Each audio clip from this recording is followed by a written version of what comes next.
Hi everyone, take 2 of this video. Grandma and Grandpa called while I was making the last one to see where we're going to go on a walk for Father's Day. And we had a little potty break, so it worked out. And I noticed how humongous my hands looked in the last video because I was going like this, so I'm going to keep them back here. So what was I talking about? 3 ways to help support your child with autism today. The first one, and I also noticed that this isn't backwards to you, which is great. Get rid of environmental toxins. So the first thing to support your child is to get rid of the things that could possibly be hurting them. So we know from research by Dr. Renee Dufault, who wrote the book Unsafe at Any Meal, that pesticides can wreak havoc on children with autism and cause all sorts of behavior problems. Preservatives can wreak havoc on their systems. I won't go into the whys and hows, but just trust me. Preservatives, pesticides, preservatives, food colorings, trans fat food, McDonald's, Burger King, anything fried can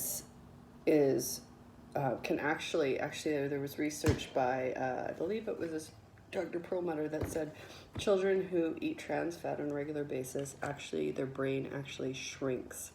So we want to get rid of those environmental toxins. I started doing this when I first heard of this years ago, and it's not easy. You have to become a crazy label reader, but trust me, it is so worth it. And after doing more and more research, I'm discovering how harmful these substances are to the children. So what can you eat? You only eat organic fruit and vegetables as best you can. You don't eat anything that's processed because it likely has preservatives or dyes in it. And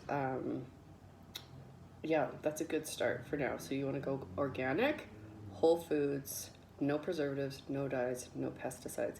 Other environmental toxins could be your cleaning products. So you might want to think about using things that are more natural, or your soaps and things like that.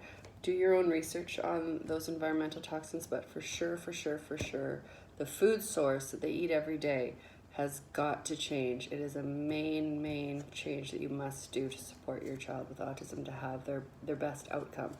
So that's number 1.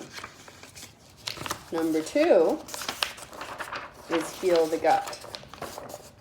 Heal the gut. So many children who have autism also have something called candida. What is candida? It is a yeast overgrowth that can proliferate and overgrow in the absence of good, healthy microbiome. So many of these children who have had antibiotics, and a lot of them had recurrent ear infections, their microbiome quality goes down, so the candida goes up. And candida can cause all kinds of problems. It can cause brain anxiety, brain fog. It actually puts a film over your intestine so that you can't absorb the nutrients.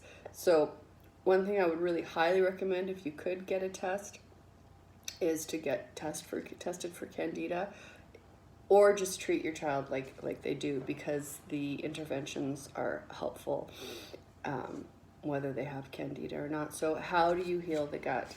Well, first of all, you have to stop eating things that are inflammatory. We've heard a lot about inflammation. And one of the things that I learned from this book, and this is why I highly keep holding up this book, is the brain. The grains are highly inflammatory for our system. So gluten-free is the first good start. I would say grain and starch and sugar-free is the best thing. That's what Kaya and I are doing right now. It's not easy, but I can tell a difference in me, in my mental calm, and in her at the same time. So that's the amazing thing too. The things that are good for mental health are also supportive of children with autism. It's all inflammation. It's all to do with the brain. And this is the important thing we need to grasp. It's not the label. It's the things happening in the body. And that's what we need to get curious about so we can help ourselves and help our kids. The label is just the beginning. Don't accept the label and think, okay, that's just my child. That's a starting point. of how you can discover what can help support your child to be exactly who they're meant to be. So to heal the gut, I would highly recommend getting the yeast checked.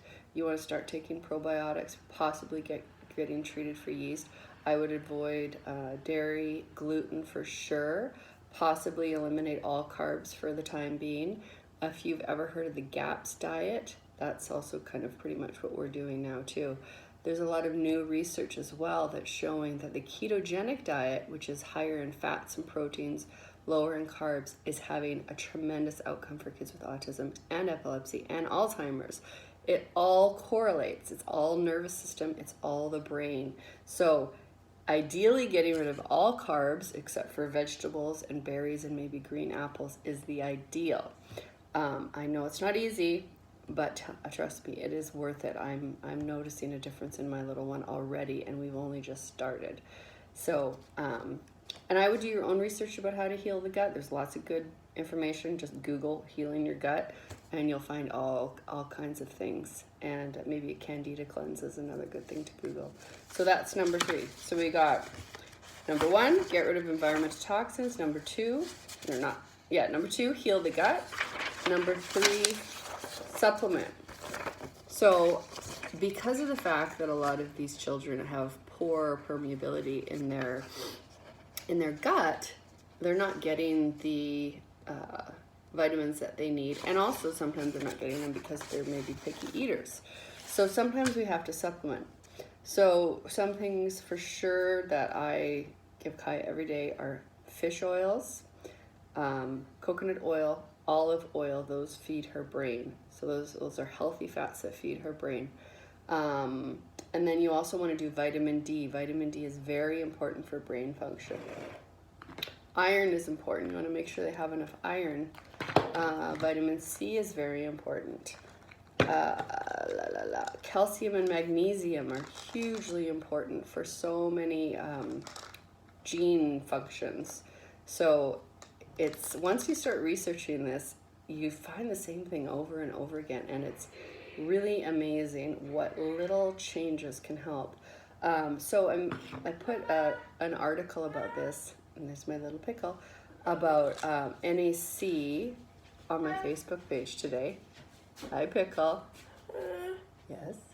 Yeah, they'll be here in a minute. Okay. Yeah, we're going to see the ducks. Okay, you go out there for 5 minutes, okay? 5 more minutes and they'll be here. So I put an article, a PubMed article on my Facebook page today about how N-acetylcysteine can help for the treatment of autism. Well, why does this help the treatment of autism? Because this stimulates something called glutathione to be made. What is glutathione responsible for? It's responsible for detoxifying the body. So it all makes sense. We give them something that helps them detoxify. They can start getting rid of the toxins, and then they can start functioning better, functioning how they're meant to function. So this is one intervention I would highly recommend checking into. Ask your doctor if they know about it. But like I said, this is such new research. By the time it gets to doctors, it's probably going to be years from now. And we don't have years to wait. We need to help our kids now. So, yeah, I hope this is helpful to you guys. I'll keep making videos as I learn more things. I can hear my daughter jumping around. Because, you know what? There is a reason why there are so many children being diagnosed with autism. We can't just sit back and say that's just the way it is. There's a reason. This toxic world that we have created is not working with their little bodies. So we've got to help them detoxify, heal that gut, give them the supplements and support to help their body run as smoothly as it can. I hope that's helpful. I love talking about it. If you have any questions, you can put them in the comments below. Yeah, that's it. Hope it was helpful. Bye.